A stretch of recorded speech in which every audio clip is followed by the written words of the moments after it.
The film opens with chaos as a mysterious virus begins to spread across New York City, turning people into zombies at an alarming rate. The World Health Organization urgently calls for a nationwide lockdown to prevent the virus from reaching other cities. But many citizens dismiss it as a government fabrication designed to profit from the panic.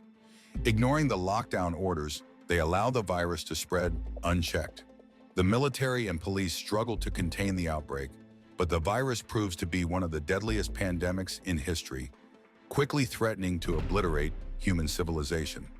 The story shifts to a quiet home, where young Luke is watching his favorite cartoon, completely unaware of the world unraveling outside.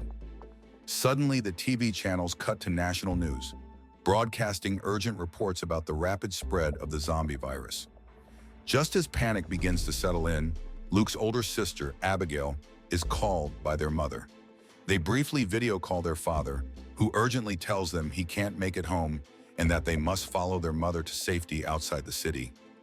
Then the sound of a helicopter slicing through the air and distant shouting pierces the tension. Their mother ushers them into the car, but before they can escape, a zombie appears, attacking both their mother and Luke. Abigail, frozen with terror, hides beneath the car, watching as the nightmare unfolds. The attack is swift and brutal. Abigail watches in horror as their mother, now infected, begins to transform into a zombie, lurching toward her with a hunger in her eyes. Just as she's about to be attacked, a police officer named Cassius bursts onto the scene, his gun raised. He shoots their mother, saving Abigail in the nick of time. With no time to lose, Cassius promises to take her to safety, away from the chaos and away from the virus that's sweeping the world. 10 years later, the world is a shadow of its former self. The zombie virus has decimated over 90% of humanity, and cities that were once vibrant are now abandoned ghost towns, overrun by the undead. Some survivors, like Abigail and Cassius, have retreated into the wilderness, far from the remnants of civilization. Every day, they move by horseback, searching for places untouched by the chaos. The silence of the world is deafening, but they press on. To survive in this new world, Cassius teaches Abigail how to hunt wild animals. Food is scarce, and hunting is their only option. Over the years, their bond has deepened. Cassius has come to see Abigail as the daughter he never had, and he trains her in hand-to-hand combat, weapons, and survival skills. He knows the dangers they face, and he's determined to make sure she can protect herself if the worst comes for them. During their journey, Cassius gathers seeds from plants like corn, rice, and various fruits, driven by the hope of one day building his own garden. His dream is to create a sustainable future when they finally reach Garden City, the last known sanctuary where survivors of the zombie outbreak have gathered, a place where they could start over. One day, as they ride through the desolate wilderness, they witness a brutal scene, zombies attacking a group of people. Abigail, her sniper rifle at the ready, immediately decides to help. But as a beginner, her aim falters. She pulls the trigger, and to her horror, she accidentally shoots and kills one of the men in the group. After taking down the zombies, Abigail and Cassius approach the man's belongings, scavenging what they can. They prepare to leave, but as they turn to go, they're confronted by several armed individuals, friends of the man they had unintentionally killed. Guns are raised and accusations fly, with the group believing that Abigail and Cassius were responsible for the attack. With tensions escalating and no time for explanation, Abigail and Cassius are forced to fight back. As the tension reached its peak and a shootout seemed imminent, a pregnant woman named Megan stepped forward, her voice calm yet commanding. She intervened, stopping everyone in their tracks. With a soft but firm tone, she invited Abigail and Cassius to join their group, desperate for more hands after the recent losses they had suffered. Before anyone could respond, the distant growl of hundreds of zombies filled the air. The noise had drawn them in, and the horde began to close in fast. The sudden wave of undead forced Cassius, Abigail, and the others to put aside their differences and fight side by side if they had any hope of surviving. But despite their efforts, the sheer numbers of zombies overwhelmed them. Among the horde, there was one creature far stronger and faster than the others. It tore through their ranks, killing almost everyone in its path. Only Cassius, Abigail, Megan, and Megan's husband, David, managed to escape the carnage, fleeing in a car as the others were left behind. As they sped away, Cassius glanced at Megan, his mind racing, the adrenaline still coursing through his veins. He couldn't help but wonder what had brought her group out into the chaos. Megan, catching her breath, explained that they were headed to a place called Bot Town, a safe, zombie-free city built on a river. They hoped to find a doctor there who could help with her pregnancy. She added that the city was supposed to be nearby, but their car had broken down just before they could reach it. After inspecting the vehicle, Cassius quickly realized the engine had been severely damaged by gunfire. The situation left them with no choice but to abandon the car and continue on foot. As they walked through the city, now eerily silent, a ghost town devoid of life, they remained on edge, constantly scanning their surroundings. Every shadow seemed threatening, every creak of abandoned buildings a potential sign of danger. The tension was palpable, knowing that zombies could be lurking around any corner. After some time, Cassius breathed a little easier. The area seemed clear, at least for now. As the sun began to dip below the horizon, they decided to rest in one of the nearby buildings. The dark would make it harder to spot zombies, and moving at night would only increase the risk. Before settling in, Cassius took extra precautions. He set up a series of traps around the building, simple but effective, meant to alert them if zombies or raiders tried to breach their temporary sanctuary. Meanwhile, a darker threat loomed. Several members of Megan's group, who had been bitten during the chaos, were beginning to show signs of the infection. Their transformation into zombies was inevitable. Adding to the growing sense of danger, a group of zombies, led by the monstrous, strongest zombie, had found the abandoned car. The sight of their presence confirmed what Cassius feared. They were no longer just dealing with the undead. They were being hunted.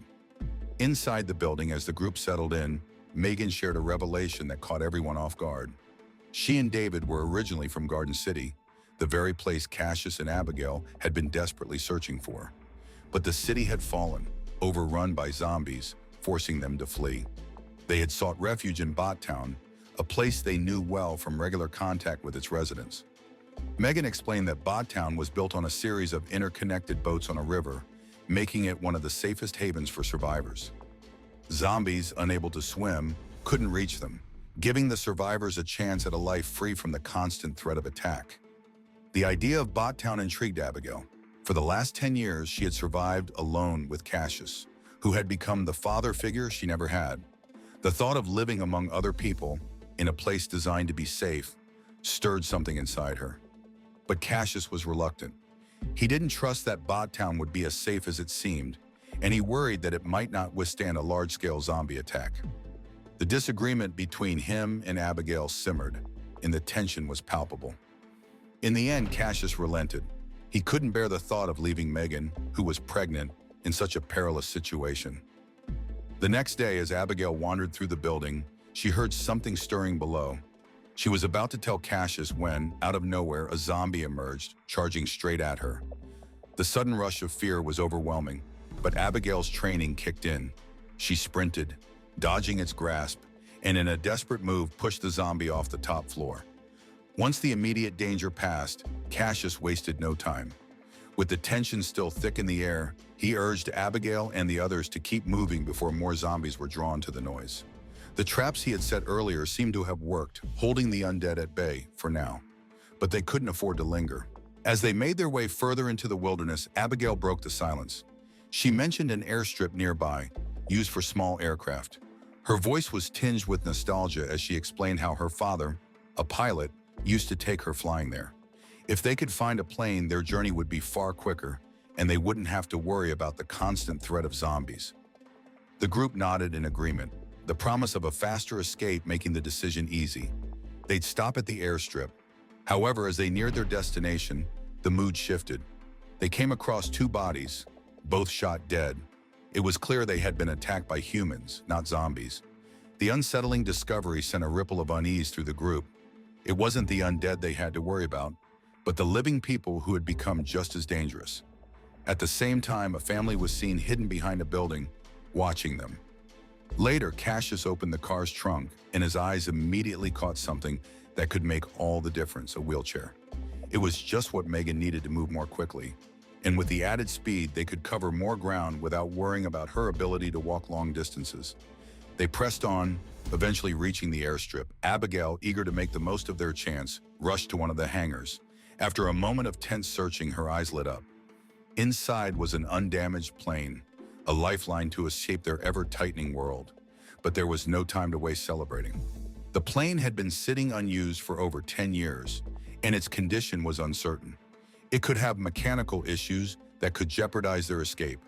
David got to work immediately, tinkering with the plane's engine, while Cassius led Abigail in a search for fuel.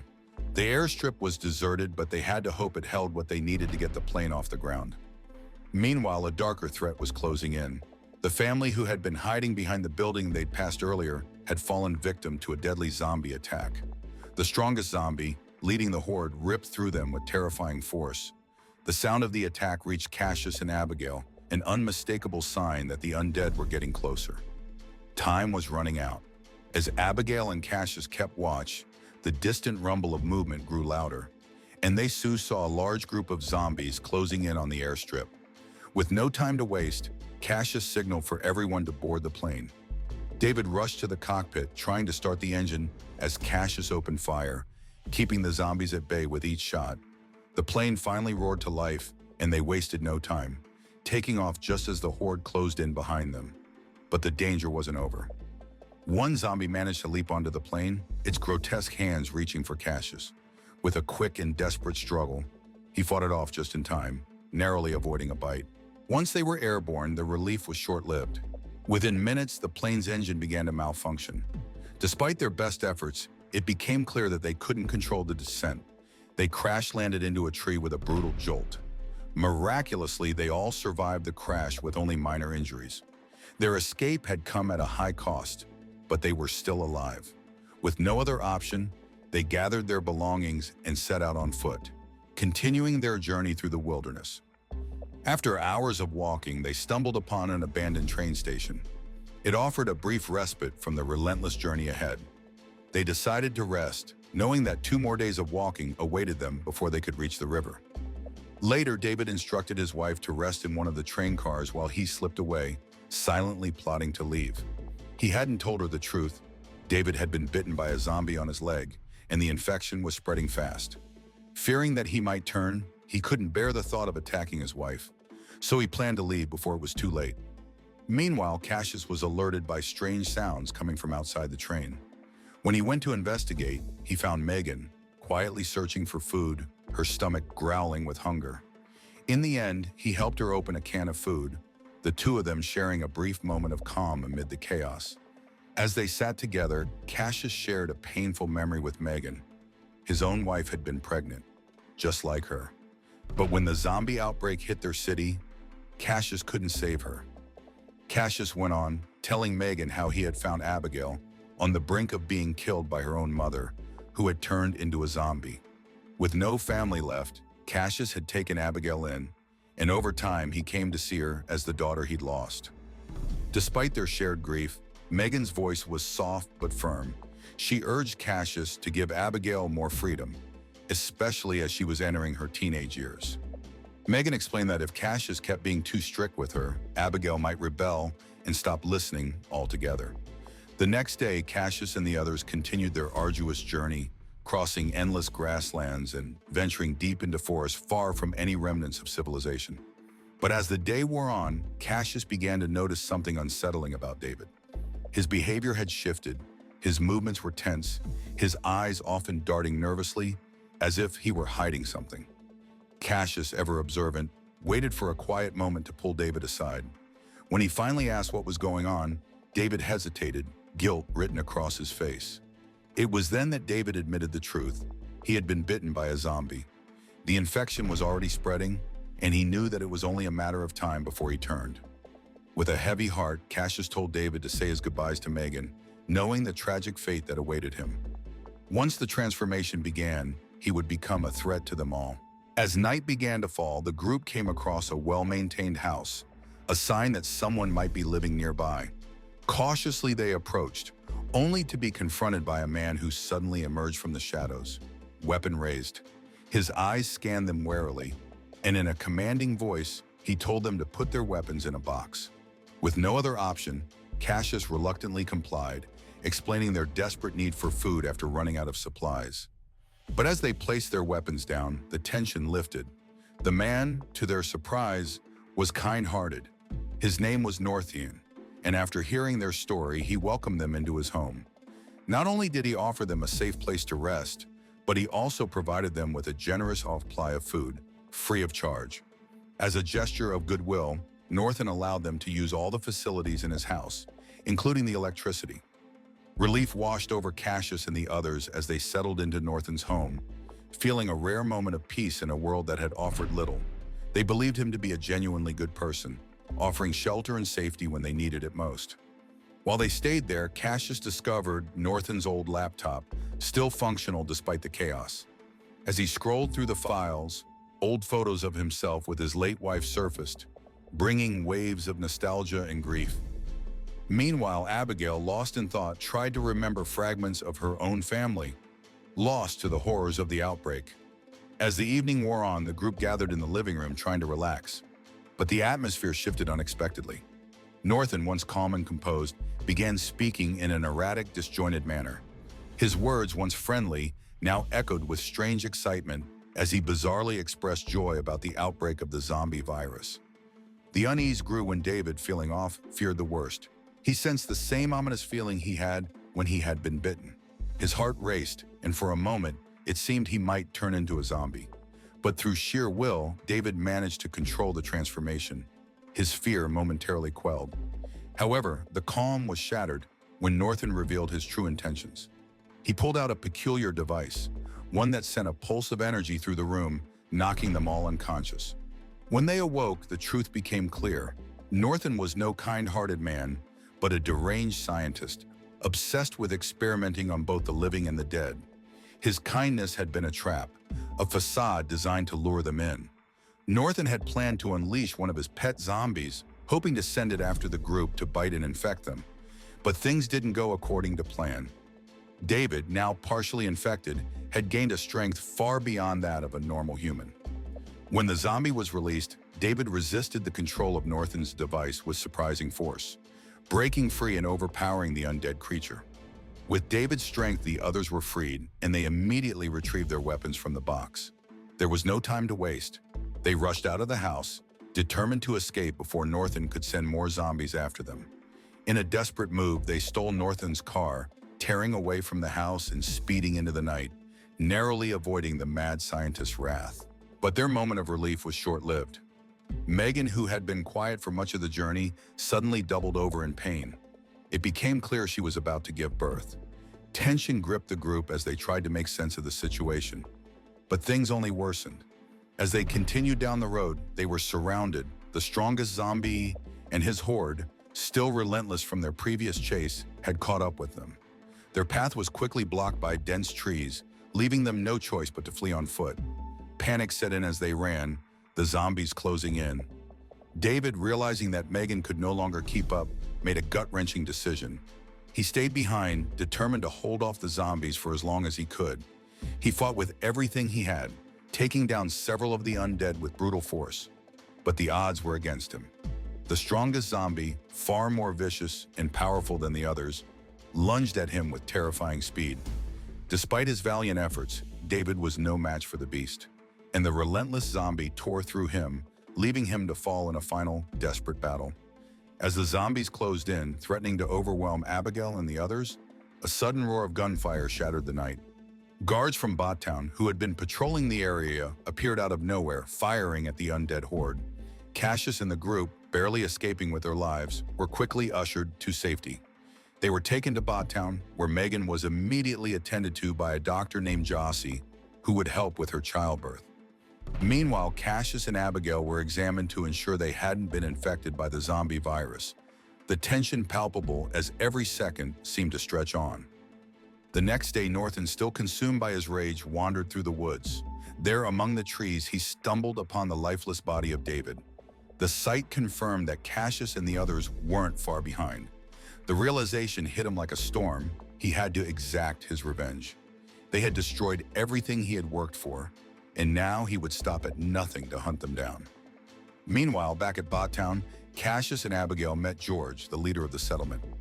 George welcomed them with open arms, his warm smile a stark contrast to the chaos outside.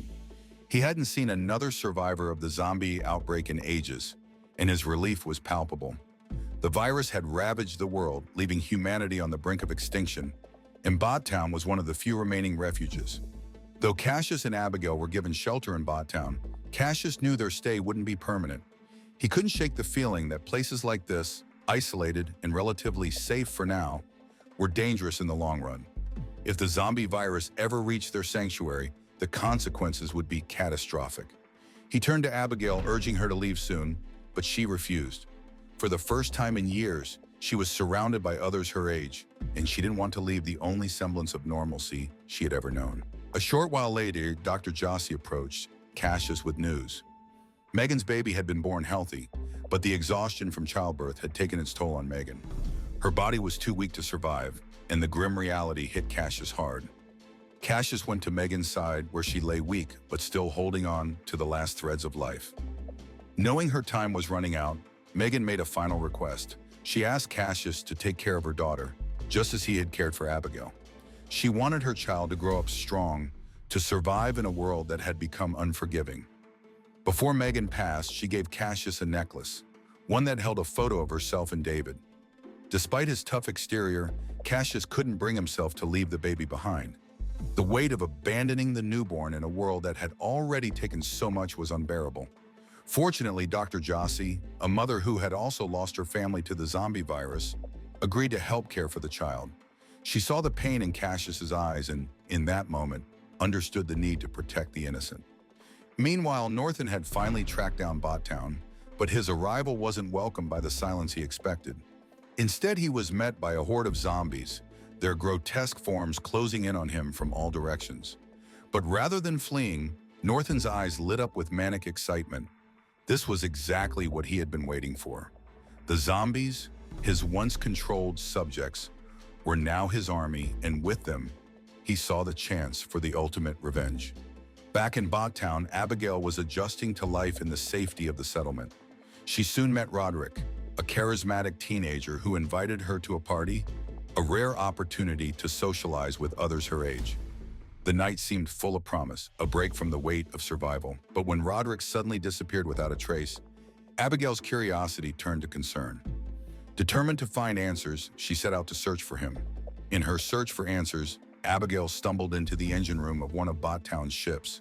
The dimly lit space was filled with the hum of machinery, but something caught her eye, a remote sitting on a control panel. Curiosity piqued, she reached for it, her finger hovering over the button. But just as she was about to press it, Roderick appeared out of nowhere, grabbing her wrist to stop her. His voice was urgent as he explained the device's purpose. Pressing the button would trigger a series of bombs planted on every ship in Bottown. The bombs were a last-ditch safeguard, designed to detonate in case the zombies ever breached the city's walls. In addition to the bombs, an emergency evacuation route had been set up, a hidden underground passage that would lead them across the river to safety. The next day, as life in Bottown carried on as usual, the peace was shattered. Norton's zombie army, controlled by his twisted devices, breached the city's defenses, launching a surprise attack on the unsuspecting citizens. Panic erupted as the zombies flooded the streets, tearing through the unprepared town. Casualties piled up quickly, and the chaos spread like wildfire. The young people, however, seemed to hold their own, fighting back with a determination born of survival. But there were too many zombies, and Norton's army was overwhelming. Realizing the imminent danger, George, the leader of Bottown, took quick action. He ordered the teenagers to evacuate the survivors through the underground passage before the zombies could overrun the city completely. Time was running out, and the fate of everyone in Bottown now rested on their ability to escape before the horde could infect them all. Cassius, having entrusted Megan's baby to Jossie for safekeeping, immediately joined Abigail in the fight against the oncoming zombies. His focus was sharp, but when he saw Abigail under attack by Norton, a sudden wave of panic distracted him. In that moment, a zombie pushed him into a deep pit, sending him crashing to the bottom. From above, Norton coldly watched, his voice commanding the zombies to stay back. He wasn't going to let them finish Cassius off. He had other plans. Norton, relishing the moment, descended to deliver the final blow himself. But Cassius wasn't finished. With what little strength he had left, he fought back fiercely, managing to strike at Norton's zombie control device. Sparks flew as the device malfunctioned, and in that critical instant, Norton's own army of zombies turned on him. The man who had controlled the undead was devoured by the very creatures he had once commanded. Meanwhile, Abigail and Cassius, barely escaping the chaos, found themselves cornered by the strongest zombie. The monster's movements were swift, and it seemed intent on finishing them off. But as Abigail looked into its eyes, a horrifying realization struck her. The strongest zombie wasn't just any undead, it was her father. The creature chasing them, relentless in its pursuit, was trying to reunite with his daughter. Despite the devastating truth about her father, Abigail and Cassius couldn't afford to linger. They had no choice but to flee the ship, knowing that Roderick would soon activate the bombs. As the survivors were quickly evacuated, the tension was unbearable. Roderick, with a cold determination, detonated the bombs, obliterating the entire bot town in an instant. Abigail and Cassius barely managed to escape the explosion, their hearts pounding as they sprinted away from the city's fiery demise. But as they caught their breath, they realized they weren't alone. The strongest zombie, the creature that had once been Abigail's father, had followed them. Rage and fear surged within her as the undead monster closed in, and Cassius stood his ground, fighting to protect the group from further harm. Just as the zombie's strength began to overwhelm him, Abigail made a gut-wrenching decision. She raised her weapon and, despite the deep, aching pain in her chest, she shot the creature. She couldn't risk losing Cassius, the man who had become her father figure, the one who had saved and cared for her when everything else was lost. With the last of the zombies defeated, the survivors were left with no place to return to. The world they knew was gone, destroyed by the virus and its horrors. But Cassius, ever the protector, made a bold decision. He would lead them to an island, a new place where they could rebuild. With seeds in hand, symbols of hope and a future, they set sail toward this new beginning. The film ended with them embarking on this uncertain but hopeful journey into the unknown, ready to start anew. So the moral of the story is, if you're ever in a zombie apocalypse, don't worry about making a perfect escape plan. Just make sure you have someone who can handle a sniper rifle, and maybe a better aim.